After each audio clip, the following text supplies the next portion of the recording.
Bem-vindos ao E Pluribus Uno, programa da BTV, onde o convidado tem, por regra, uma ligação emocional ou institucional ao Sport, Lisboa e Benfica. O nosso convidado de hoje é Humberto Barbosa, especialista em nutrição e longevidade, um conhecido benfiquista. Humberto, obrigado por ter aceito o nosso convite. É a presença habitual no Estádio da Luz. Pergunto-lhe de que forma é que gosta de assistir aos jogos, in loco, percebe-se, mas a forma como exterioriza as suas emoções tem muito a ver com esse seu perfil mais resguardado ou transforma-se a ver um jogo de futebol? Depende, não tanto do que está acontecendo no relevado, mas sim dos meus convidados, porque nós temos um camarote aqui no Estádio da Luz e assistimos comodamente e muito bem, portanto, a cada jogo do Benfica, e por vezes tenho alguns convidados que são amigos mais chegados e por vezes tenho alguns convidados institucionais. Ao pé dos convidados institucionais tenho que ter algum cuidado na forma como posso não estar de acordo com um fora de jogo mal assinalado. Já se for ao pé dos amigos, portanto, aí é diferente. Aí com certeza que sou mais um dos, em média, 50 mil pessoas que assistem aos jogos do Benfica e reagem da mesma maneira que qualquer benfiquista. Quando é que começou este seu laço com o clube? Tem memória do momento fundador? Desde criança. Eu devo confessar que o primeiro jogo de futebol que vi não foi do Benfica. E quem fala a verdade não merece castigo. Porque eu sou natural da Ilha da Madeira e o primeiro clube que eu vi jogar foi exatamente o Marítimo, ainda não participava nas competições nacionais, ainda era um clube distrital. Mas, curiosamente, na Madeira há mais adeptos do Benfica do que há do Marítimo. E depois houve um dia em que o Marítimo entrou nas competições nacionais, o Benfica, portanto, foi lá jogar, portanto, e realmente aí foi amor à primeira vista. Portanto, a partir daí nunca mais deixei de seguir e apoiar intensamente. Portanto, e apesar dessa distância que tinha do continente e do Estádio da Luz especificamente, como é que ia vivendo o clube? Naquela altura, portanto, era mais até pelo rádio, porque não havia... Estamos a falar, eu saí da Madeira com 13 anos, não é? Portanto, já lá vão 40 e alguns, agora é só fazer as contas para quem está em casa.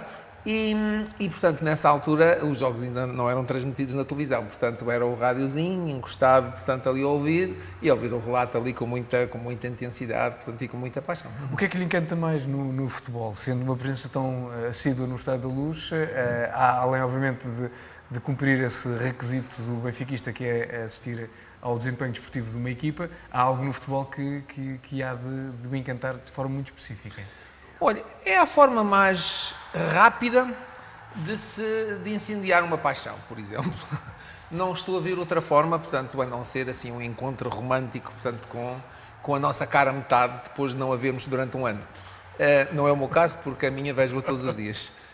Mas é uma forma realmente de acender ali rapidamente, as pessoas estão muito tranquilas a falarem de qualquer coisa, de repente começa a entrar aqui em campo, começa o jogo e de repente são 50 mil pessoas apaixonadas a viver intensamente cada jogada, cada gol, portanto, cada momento. Portanto, acho que é mesmo a forma mais rápida de sentir a paixão num estado sublime.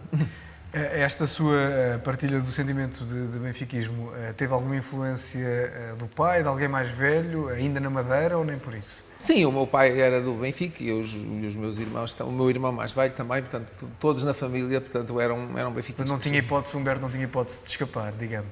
Tinha, porque somos uma família democrática, mas não convinha, não é? Se não quisesse ficar mal na fotografia. E o Humberto foi assim democrático para quem depois veio a seguir, ou seja, para o seu filho? Completamente democrático. A cada um dos meus filhos dei a opção, portanto, do caminho A, o caminho B, sendo o caminho A constar do testamento e o caminho B não constar do testamento, não é? Portanto, tiveram essa liberdade. Portanto, foi uma escolha muito fácil de ser tomada. Olhando sim. para a época atual... Já com os meus netos foi mais difícil.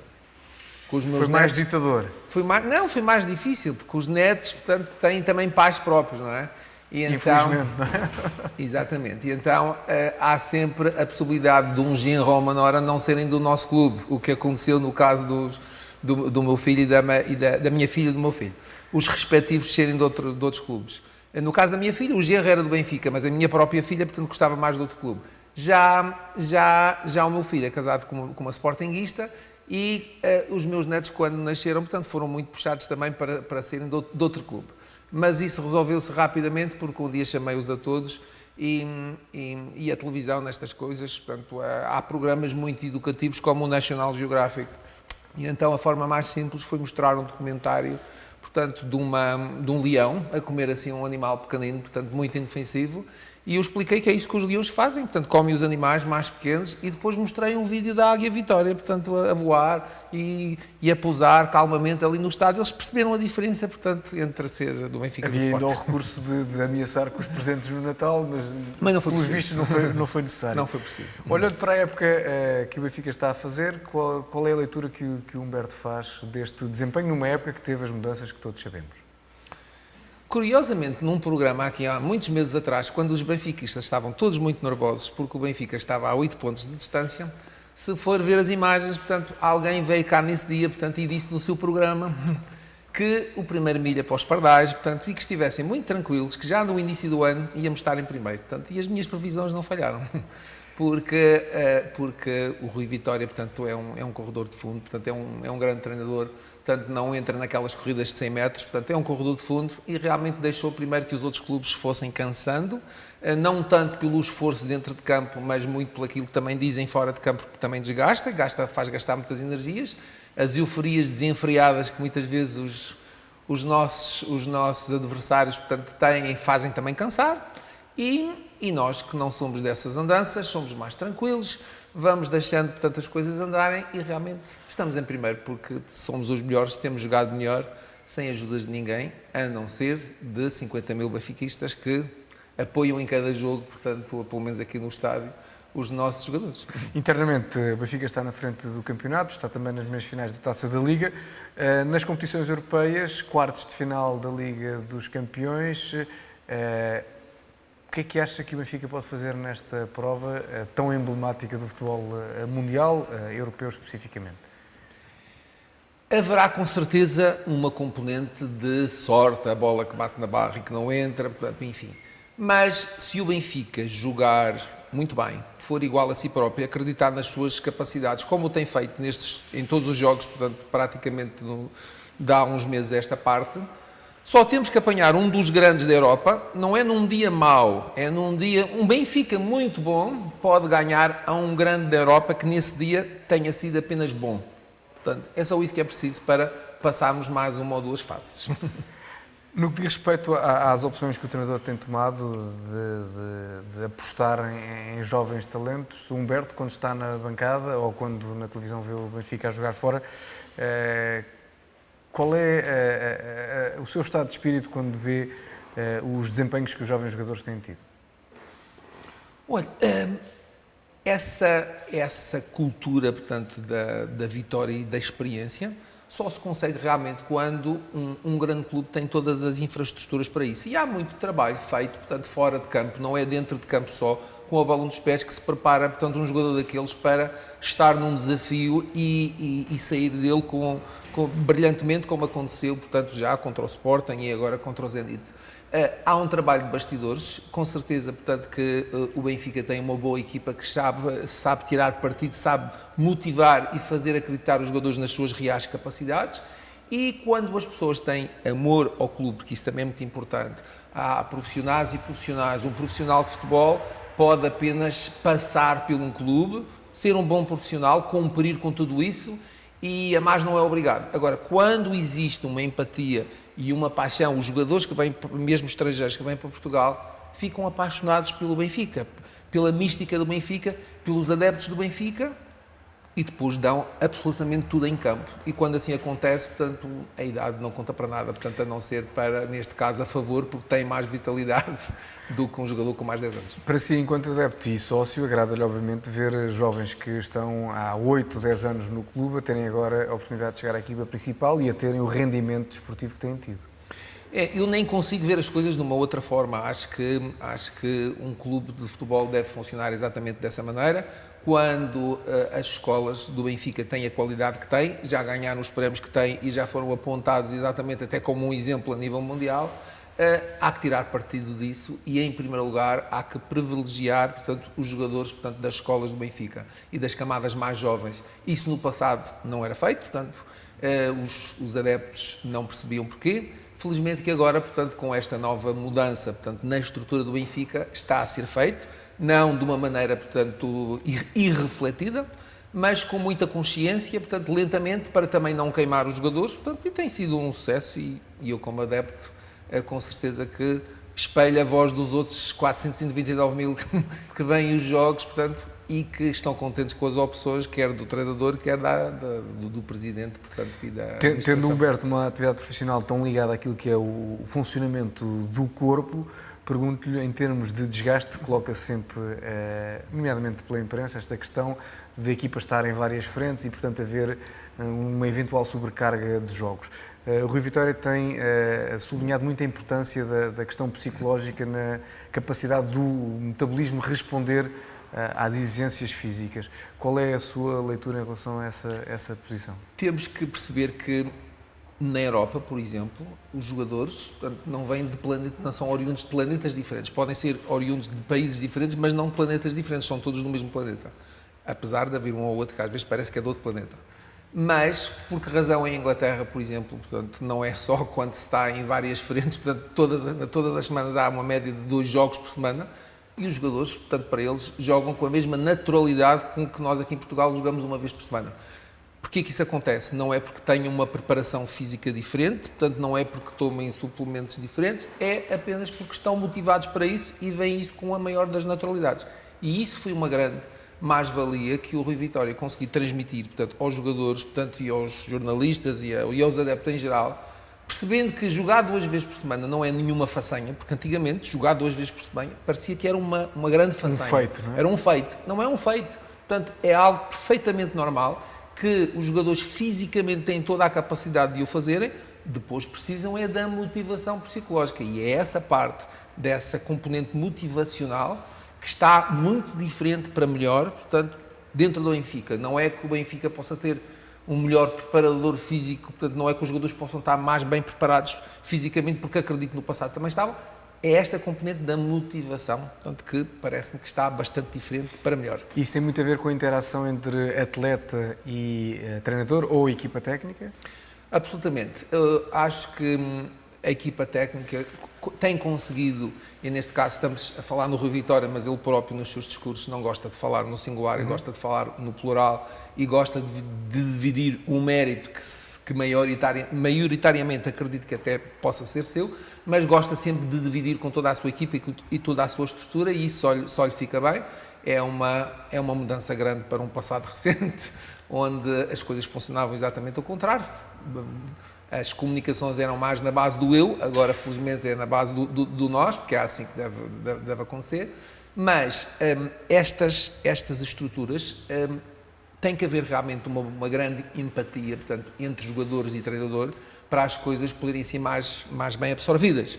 E esse amor que os jogadores sentem pelo clube e pela camisola, também neste caso tem uma simpatia pelo treinador. Portanto, e vê-se que não há nenhum jogador dentro do Benfica, portanto, que não esteja 100% a favor do treinador, que esteja contra as escolhas do treinador, e isso vê-se à mesma nos sorrisos dos suplentes, que não são as escolhas principais, mas que quando são entrevistados não há uma palavra azeda, não há uma palavra de incómodo por não serem os jogadores escolhidos e estão 100% com o treinador. Portanto, e isso obviamente é mérito de quem chefia, quem lidera, quem sabe motivar e quem sabe transmitir com clareza que tem calma, cá de chegar à tua hora, e um clube não são os jogadores, tem que ser pelo menos muito mais do que isso, e porque há lesões, há castigos, há tudo isso, e ele conseguir realmente transmitir essa mística. O Humberto estava particularmente atento a essa nuance que a Rui Vitória pudesse introduzir na interação com os atletas, essa gestão psicológica que ele faria? Claro, o livro que ele publicou, portanto, e que eu já o li, deixava adivinhar que estávamos perante um verdadeiro líder que sabia, portanto, sabia fazer valer as suas ideias não pela força, portanto, não pelo tom da palavra, portanto, nem do insulto, mas sim com, digamos, com a sua capacidade de motivar, portanto, e ensinando os jogadores, portanto, porque muitas vezes não basta dizer um jogador tens de fazer desta maneira, portanto, é preciso explicar, portanto, qual é a diferença entre fazer desta maneira e daquela. Tem que se ser um pouco professor, tem que se ensinar, e ele faz isso muito, muito bem, tem essa boa relação com os jogadores dentro do campo e fora do campo. Algumas dos encontros que têm sido promovidos lá no Seixal, com os jogadores, portanto, e com outras infraestruturas do clube, servem exatamente para unir, portanto, fora do período de trabalho. Isso, essa liderança que vai sendo interiorizada, tem resultados diferentes de uma liderança que é imposta, é isso? De uma forma mais genérica. Com certeza, portanto, é diferente cumprir um plano porque somos obrigados a fazê-lo apesar de estarmos completamente em desacordo, e outra coisa é cumprir um plano porque temos prazer e sabemos que é o melhor plano para atingirmos o patamar de exigência, de qualidade, mas também de prémios que vão acontecer se fizermos daquela forma. Portanto, os jogadores estão perfeitamente sintonizados, sincronizados, portanto, com o treinador e com as ideias dele, portanto, por isso não há... Esse é o segredo principal. Portanto, acha que essa relação também foi passada para as bancadas, ou seja, essa pedagogia, essa leitura mais clara daquilo que é a relação entre jogadores, treinadores, também passou para as bancadas, para os adeptos? Claro, com certeza. Não, os adeptos benfiquistas, independentemente de serem reformados e terem todo o tempo do mundo, ou de terem 14 ou 16 horas de trabalho por dia, portanto, têm sempre tempo para estarem atentos a tudo aquilo que se passa relacionado com o Benfica. E leem nas entrelinhas, percebem todas essas coisas e não estão apenas sintonizados 90 minutos durante o momento do jogo. Não, durante a semana estão atentos às notícias, ao que é dito, ao que é escrito, ao que se passa, tentam saber como as coisas correm no Seixal, fora dela, enfim, estão atentos a tudo o que se passa no mundo Benfica. E logo, portanto, não é nenhuma novidade, portanto, perceber que realmente existe essa sintonia, portanto, muito grande entre os jogadores, entre a equipa técnica, mas também entre a administração. Estamos aqui a falar muito de jogadores e equipa técnica, mas claro, é preciso perceber que tudo isto tem origem numa administração sólida que não se deixa, portanto, abater com os maus ventos que possam vir, portanto, por aí. E mantém-se firme, passando esta palavra de confiança ao treinador. Portanto, é preciso não esquecer a administração e o mérito que teve em saber dar este clima, proporcionar estas condições de trabalho. Porque não é só falar também de treinador, é preciso perceber quem é que pode proporcionar todas estas condições. Portanto, e a administração do Benfica tem feito um belo trabalho nesse aspecto. Humberto falou aí de notícias, de eventos, enfim, esta época tem sido muito marcada por uma tensão quase diária, se quisermos semanal, a propósito daquilo que é o desenrolar da competição. O Humberto, enquanto adepto do futebol, de uma forma mais genérica, como é que reage a este clima?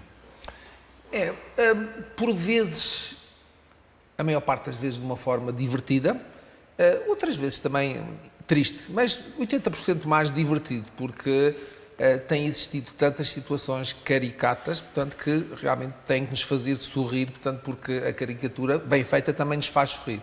E algumas das situações que têm acontecido são caricatas. É importante que cada vez os jogos se ganhem dentro das 4 linhas e que uma vitória seja uma consequência de uma semana de trabalho intensa, de muito sangue, suor e lágrimas deixado no campo de treinos e no relevado, e não fruto de jogos de bastidores nem campanhas, portanto, que têm como objetivo de estabilizar, portanto, as outras estruturas e as outras equipas. Portanto, no Benfica, as vitórias são fruto de sangue, suor e lágrimas deixados no campo de treino e no campo onde se joga. E nada Mas mais. às vezes a competição em Portugal parece um bocadinho ligada de uma forma inevitável a estas tricas, a este ambiente que tem pouco a ver com aquilo que o Humberto enunciava aqui como prioritário no Benfica. Esse trabalho semanal e depois o desempenho no fim de semana ou no relevado. É um ambiente do futebol que causa alguma estranheza, perplexidade pelo facto de se arrastar e perpetuar há tanto tempo? Quem ama verdadeiramente o futebol, e obviamente é o caso dos adeptos do Benfica, portanto sabem perfeitamente a distinguir o trigo do joio e estão verdadeiramente preocupados com as vitórias do Benfica, portanto com a sua posição, portanto na tabela classificativa, e tudo o resto são folclores e carnavais, portanto que não interessam para o dia-a-dia das pessoas. Agora, quando eles nos entram pela porta dentro, quando se abre um telejornal com uma notícia, portanto, sobre um panfleto, sobre algo assim, portanto, que não é propriamente uma notícia de primeiro plano de algo importante que aconteceu no país, mas quando se abre um telejornal dessa maneira é que nós percebemos a importância que todas estas manobras de bastidores podem ter. Portanto, o futebol realmente move corações, move montanhas, move muitas pessoas e às vezes, por vezes, também há um aproveitamento destas questões, porque sabemos que se começarmos a notícia dada falando do folheto, pode haver ali muitas pessoas que poderiam naquele momento não estar para ver o resto do telejornal, mas como aquela notícia interessa, vão esperar até que chegue à altura de ver essa notícia. Por isso, é um clima que, não interessando ao futebol, portanto, pode interessar a muitas pessoas. Portanto, interessa aos próprios adeptos, que por vezes gostam de, fora do horário dos jogos, também ter alguma coisa para discutir. E interessa por vezes aos meios de comunicação, porque conseguem fazer audiências à custa dessas notícias. É preciso também ter a coragem de admitir essa situação. Mas, in the end of the day, portanto, no final do dia, portanto, o que interessa mesmo, portanto, é o resultado do nosso clube, portanto, no esforço que vai ser premiado pelo trabalho que foi feito durante a semana, e o resto são fediversos. Humberto, tantos anos de benfiquismo, estamos aqui no museu, estamos ao lado do estádio que foi construído há mais de 10 anos, há o Caixa Futebol Campos, 2 pavilhões, piscinas, enfim, uma série de valências que o clube há uns anos não tinha e que há uns anos seria impensável projetar sequer esta realidade. Com tantos anos de benfiquismo, como é que olha para o desenvolvimento que este clube, ou esta empresa, se quisermos numa linguagem um bocadinho mais atual, olhar para... Acho que o Benfica conseguiu ser fiel, portanto, à sua essência, à sua paixão, e principalmente percebeu e entendeu que o seu papel, portanto, no mundo, portanto, e no seu país não é apenas, portanto, colocar taças, digamos, dentro das vitrines, mas é também fazer muito pelas pessoas, portanto, que vão aos estádios com regularidade apoiar o seu clube. E é nesse aspecto também que o Benfica tem sido um grande campeão. Todas essas infraestruturas que foram criadas permitem a que todas as pessoas que moram, portanto, por aqui e nos arredores e não só, possam usufruir de boas piscinas, bons pavilhões, possam praticar desporto, e sabemos que um jovem, quando pratica desporto, tem muito menos hipótese de enverdar por outros caminhos que não interessam nada. Por isso, nesse aspecto, o Benfica tem sido realmente grande, porque é um clube que não pensa apenas para si, pensa bastante nos outros, e é por isso que faz dele um clube grande. Tem resistido a não ser comprado por qualquer, portanto, entidade, portanto, estrangeira, portanto, que viesse aqui com muitos sacos de dinheiro, porque aí a filosofia do clube deixaria de ser assim. Por isso, o Benfica é um clube do povo, é gerido por pessoas do povo, e espero que continue assim por muitos e longos anos. O Benfica, e isto foi assumido pelo próprio Presidente Luís Filipe Vieira, tem agora a necessidade de saltar fronteiras, porque o mercado português estará esgotado naquilo que será a captação de potenciais parceiros e não só. De facto, esta viragem para outras paragens, de outras geografias, é incontornável para os clubes portugueses, ou no caso específico para o Benfica?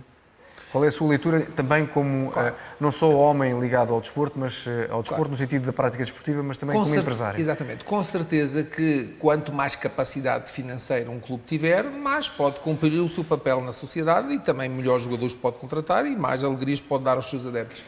E nesse sentido do crescimento económico, portanto, do clube, é preciso estar atento a outras realidades e perceber que hoje em dia, portanto, as fronteiras, portanto, não acabam no limite geográfico do país onde nós moramos. Portanto, as fronteiras podem ser alargadas, e é isso que o Benfica inteligentemente está agora a pensar fazer, portanto, captar novos investidores, portanto, novos sócios, novos parceiros de negócio que permitam realizar mais capital para dentro do seu país, criar as infraestruturas que ainda falta fazer. É um caminho inevitável para os clubes portugueses, ou seja, deixarem de olhar para os potenciais parceiros estritamente no território nacional, pensarem em outras parcerias com outras entidades? Eu acho que quando esgotado o mercado dos parceiros nacionais, e ele é realmente pequeno, portanto, não há nada de errado, portanto, em ter parceiros estrangeiros, desde que o clube não perca a sua identidade, a sua essência e a sua alma.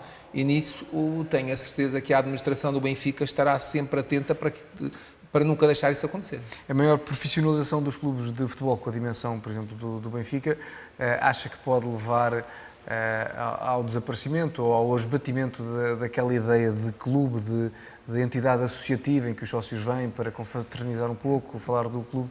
Acha que isso é ameaçável ou é conjugável com o crescimento? Não, acho que é perfeitamente conjugável. Perfeitamente conjugável, porque o crescimento grande, conforme referimos ainda há pouco, que o Benfica teve nos últimos anos e todas as infraestruturas que criou ao seu redor, não fizeram com que deixassem de existir as casas do Benfica, portanto, espalhadas aí, portanto, por todo o território português. Portanto, isso vai acontecer, vai continuar sempre, porque está na essência do clube e não se extingue apenas porque as fronteiras foram alargadas no que diz respeito às trocas comerciais e aos negócios. Portanto, não, essa essência nunca vai ser perdida, porque essa é a essência do verdadeiro Benfica. No dia que isso se perdesse, o Benfica não se chamaria Benfica. Humberto, antes de terminarmos, vou-lhe só pedir para fazer uma radiografia da atual equipa. Qual é o jogador que mais lhe agrada ver em campo?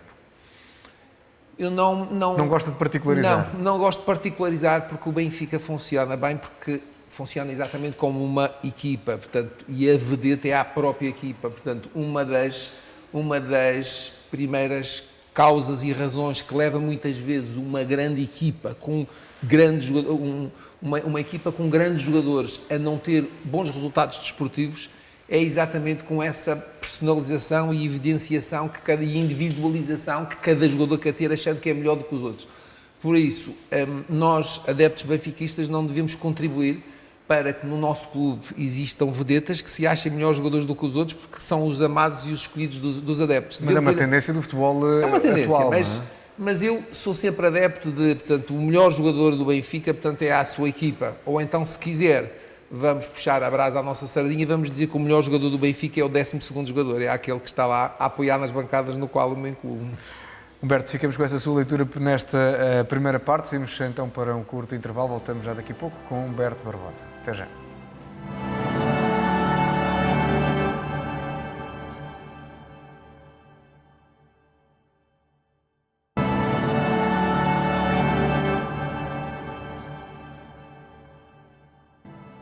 Segunda parte do Whey Pluribus Uno. Recordo que estamos à conversa com Humberto Barbosa, benfiquista e especialista em nutrição e longevidade.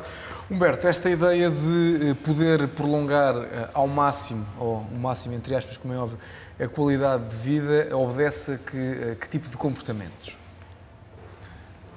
A forma de longevidade é extraordinariamente simples e está baseada em 4 fatores principais: alimentação saudável, prática regular de exercício físico, controle de stress e equilíbrio emocional. Esses 4 componentes podem aumentar bastante, portanto, o nosso tempo de vida, portanto, e principalmente a qualidade da saúde que nós vamos ter à medida que os anos vão passando.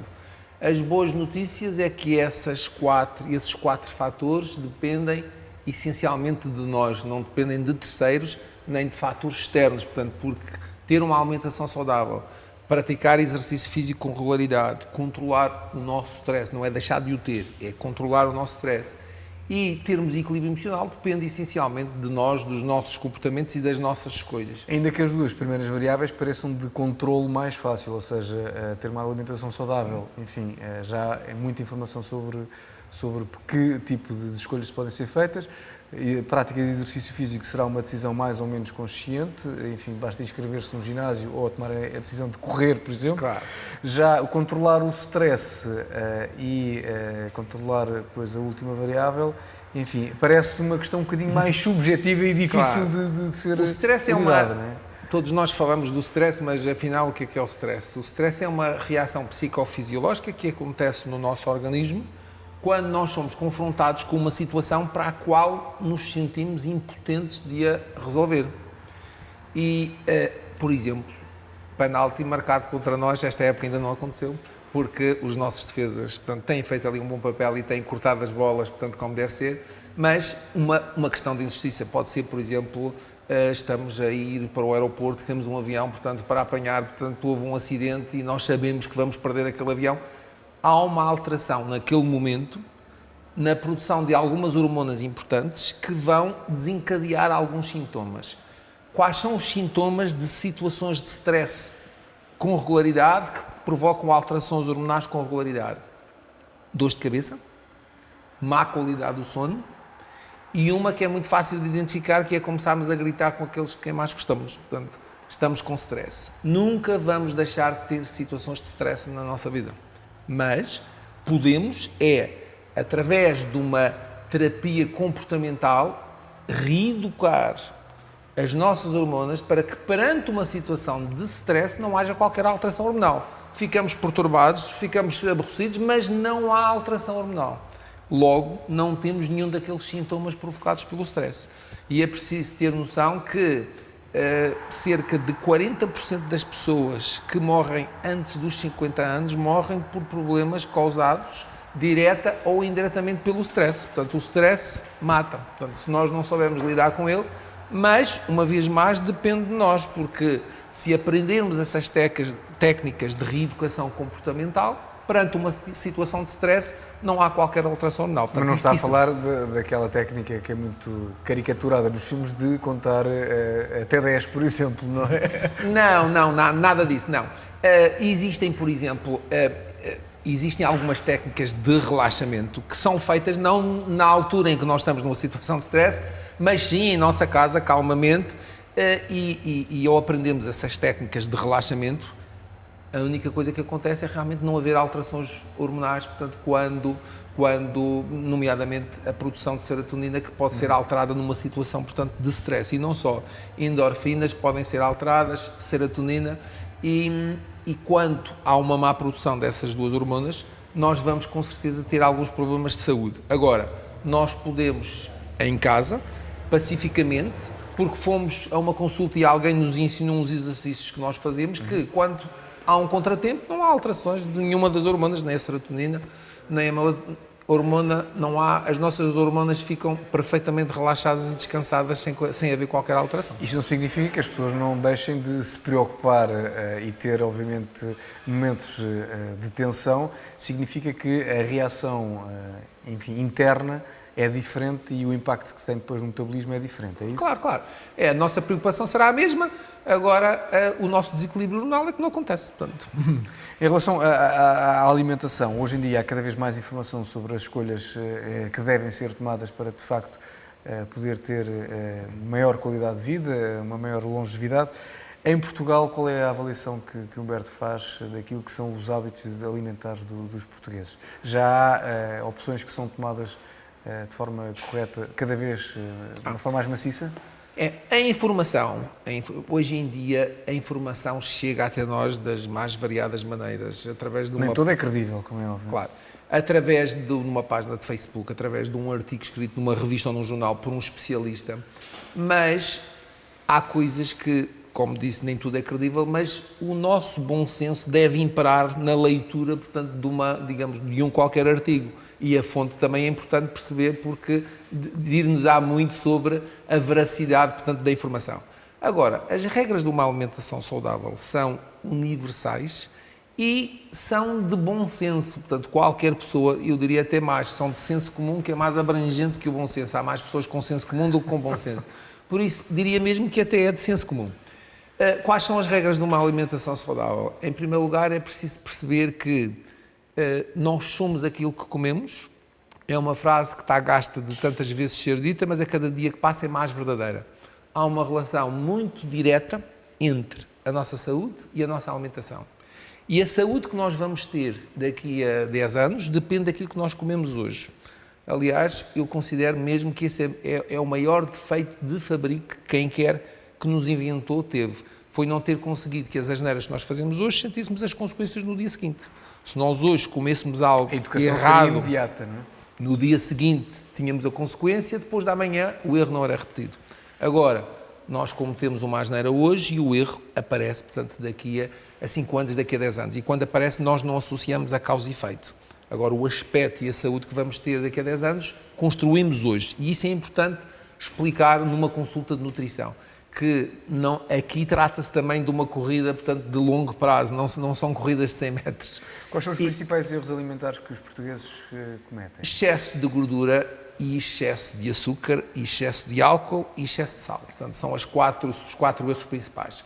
Já para não falar que fomos os inventores mundiais com patente restada no pão no molho, molhamos o pãozinho no molho e depois despejamos meio pacote de manteiga para cima desse pão já carregado de gordura. Portanto, e isso é uma coisa que se vê muito fazer nos restaurantes. Portanto, obviamente, isso faz com que o colesterol depois possa subir e depois apareçam os problemas, portanto, que têm origem no colesterol elevado. As boas notícias é que os mais jovens são cada vez mais preocupados com a alimentação, primeiro começam a preocupar-se pelos motivos errados, não pelos verdadeiros motivos, começam a preocupar-se com a alimentação para caberem... de aparência. Pela questão da aparência, para caberem dentro das suas roupas, exatamente. Mas depois chegam a uma altura da sua vida, portanto, que já o fazem, não por uma questão de aspecto, mas sim porque entendem que realmente é bom ser mais saudável. Portanto, não serve de nada sermos mais bonitos se não formos mais saudáveis também. E é isso que na área em que eu trabalho, que nós tentamos transmitir. Quando alguém nos procura porque quer ser mais belo, nós explicamos que na nossa clínica, para ser mais belo, primeiro tem que ser, ou pelo menos simultaneamente, tem que ser mais saudável. Quais são as regras de uma alimentação, então, saudável? Portanto, a refeição, resumindo em 30 segundos, o pequeno almoço é a refeição mais importante do dia e, sob nenhum pretexto, deve ser ultrapassada. Porquê? Porque entre as refeições durante o dia passam-se 3, 4 horas, mas entre o jantar e o pequeno almoço do dia seguinte passam-se 10 horas, 12 horas. A primeira coisa que aterrar no nosso estômago vai ser totalmente absorvido. Então, um bom pequeno almoço é um pequeno almoço, por exemplo, que pode ter fruta, iogurte, uns cereais integrais, portanto, sem açúcar e com muita fibra, ou, em alternativa, um bom sumo de laranja, 2 fatias de pão integral com queijo fresco, portanto, quer uma alternativa, quer outra, são boas alternativas. A meio da manhã, comer sempre uma fruta ou um iogurte. Porquê? Porque se nós não comemos várias vezes ao dia, não damos corda ao nosso metabolismo. O nosso metabolismo é como um relógio de corda, que quanto mais corda damos, melhor trabalha. Se estivermos muitas horas sem comer, o nosso metabolismo vai ficando cada vez mais lento. Se comermos de 3 em 3 horas, de 4 em 4, mais tardar, então vamos ter um metabolismo mais rápido. Ao almoço, proteína com legumes e um hidrato de carbono. Portanto, de preferência uma proteína magra, peixe, frango, galinha, peru, ou ainda soja, tofu, seitã, uma proteína vegetal que também é bem-vinda. Salada mista ou legumes cozidos, um hidrato de carbono, de preferência integral, não é que tenha menos calorias. 100 gramas de arroz integral tem as mesmas calorias de 100 gramas de arroz branco, é mais fibras e mais nutrientes. Portanto, no arroz branco, algumas das fibras e dos nutrientes são perdidos no processo de tornar o arroz mais branco. A quantidade de hidrato, o que couber na palma da mão, normalmente uma colher de sopa, 2 colheres de sopa. Por vezes basta olhar para alguns sem pratos fazer para concha, sem fazer que batota. a palma da mão é muito grande. É muito grande. Ao lanche, fruta, iogurte, comer um pão integral, um sumo de laranja. Jantar deve ser a refeição mais ligeira do dia, portanto. O corpo já está num processo, já está num processo decrescente, à noite gastamos menos calorias, por isso uma sopa de legumes, a seguir uma salada de frango ou de atum em água, portanto é uma ótima opção.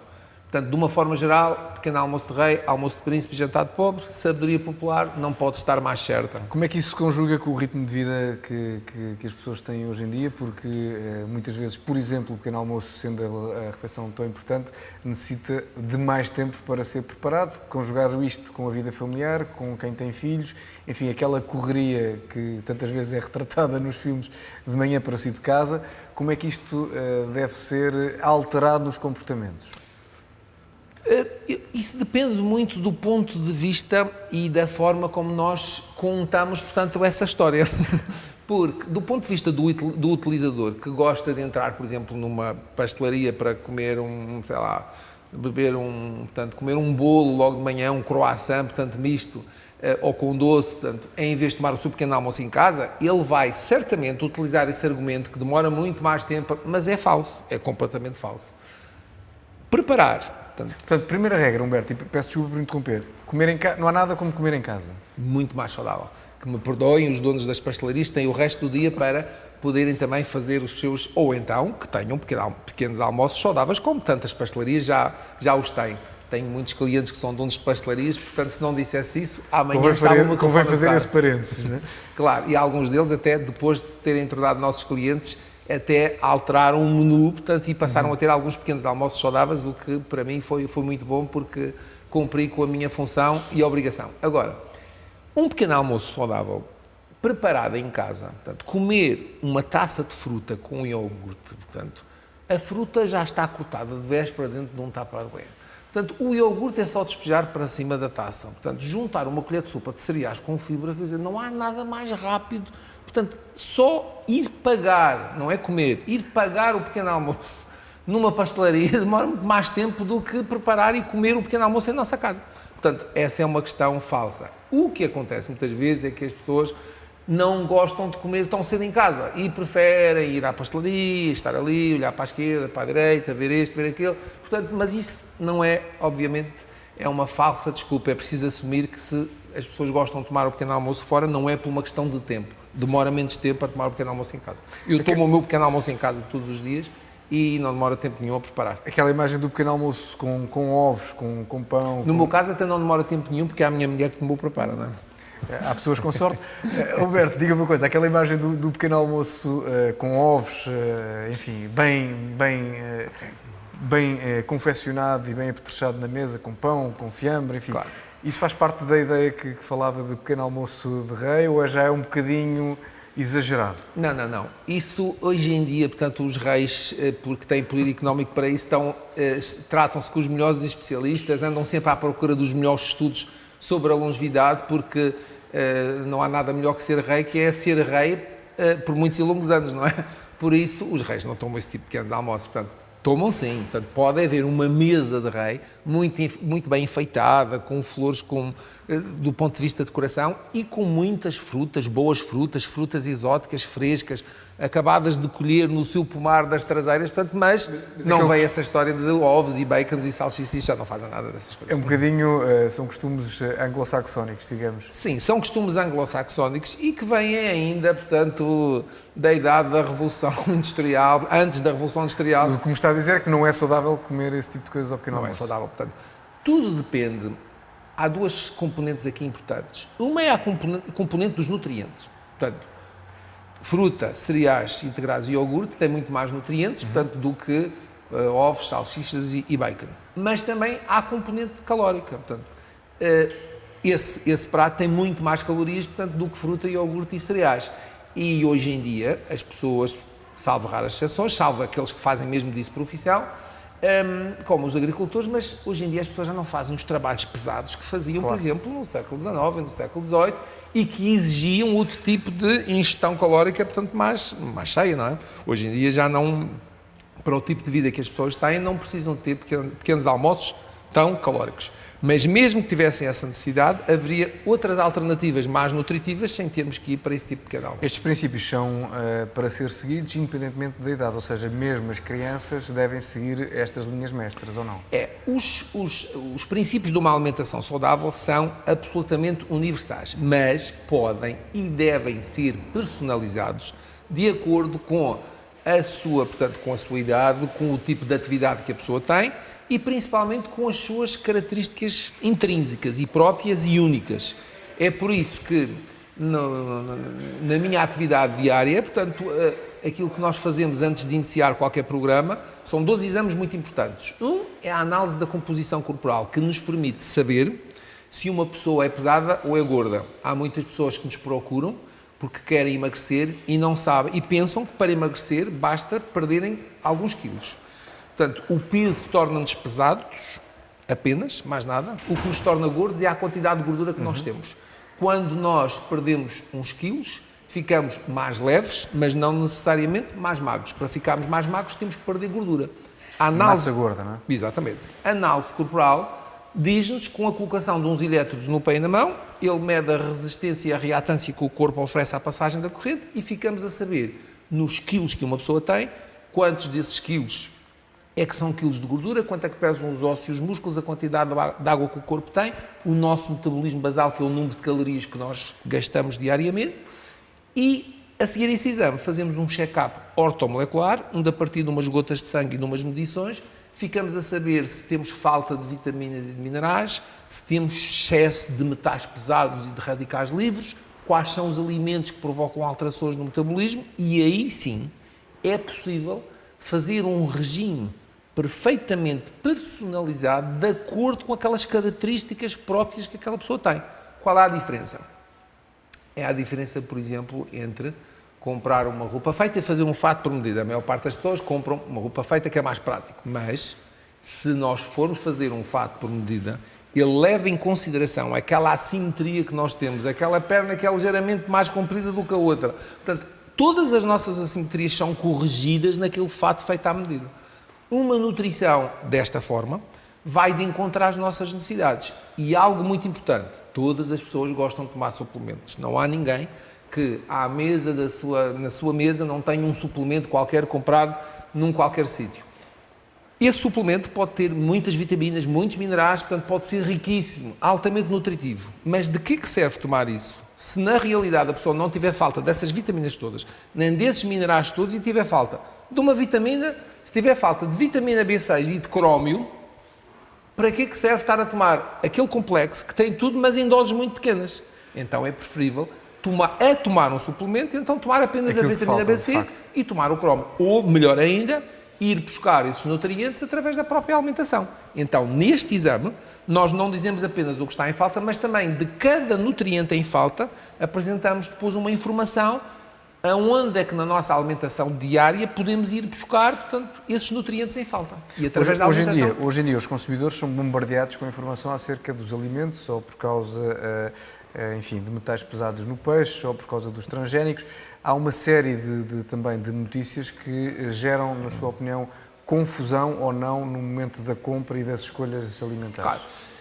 Claro. A legislação está a mudar para melhor e cada vez os rótulos virão com a informação mais necessária e vai ser eliminada aquela informação que só serve para atrapalhar. Por isso, as pessoas vão sendo educadas para saber ler os rótulos, não se preocuparem apenas com aquelas questões tradicionais que é ver quantas calorias tem, mas procurar outro tipo de informação. E a ida a um nutricionista, obviamente, portanto, facilita-lhes um pouco o trabalho, porque numa simples consulta de 30 minutos podem absorver muita informação e levar um dossiê com todo um processo que os educa no sentido de saber escolher os melhores alimentos em função das suas necessidades. Mas a questão aqui é em relação àquilo que é a exploração agrícola, por exemplo, hoje em dia, à pesca, enfim, à poluição que também afeta os oceanos e enfim, a agricultura. Torna-se mais difícil fazer umas escolhas saudáveis nos alimentos? Os alimentos hoje em dia têm invariavelmente menos nutrientes do que tinham há 50 anos atrás. Portanto, porquê? Porque os solos estão mais empobrecidos e com solos mais empobrecidos, alimentos mais empobrecidos. E isso faz com que, por vezes, não seja suficiente termos uma alimentação saudável, porque a origem dos alimentos pode não nos garantir todos os nutrientes que nós necessitamos. E também porque os níveis de poluição e de exigência à nossa volta são maiores, o nosso organismo vai às suas reservas e gasta algumas dessas reservas muito mais do que gastava, portanto, há 20 ou 30 anos atrás. Daí que, como é que se compensa fazer isso? Comprar alimentos que sabemos que são de cultura biológica e de solos que não são empobrecidos e que foram tratados da maneira mais correta, é uma forma. Existem hoje em dia boas lojas que vendem esses alimentos, há um selo de qualidade de um organismo, portanto, que nos diz que se tiver este selo que aqui está, portanto, pode comprar à vontade porque é um produto de origem biológica devidamente testado e comprovado. Portanto, essa é uma maneira. A outra também é introduzirmos alguns suplementos na nossa alimentação. Não há nada de errado tomar um suplemento, desde que seja um suplemento que tenha a ver com as nossas necessidades e não seja algo que seja autoprescrito e que tenha sido escolhido porque o rótulo era mais bonito e mais luzidio do que os outros que estavam ao lado. Já falámos do controle do stress, falámos da alimentação, agora do exercício físico. O que é uma prática saudável e correta do exercício físico? Tem a ver muito com a idade e com as capacidades de cada um, não é? O exercício físico é essencial e à nossa saúde. O que é que pode ser, Humberto, considerado o início ou o mínimo de exercício físico? Uma marcha, por exemplo? Vamos identificar o porquê da necessidade de fazer exercício físico e o que é indicado mais ou menos para as pessoas em geral.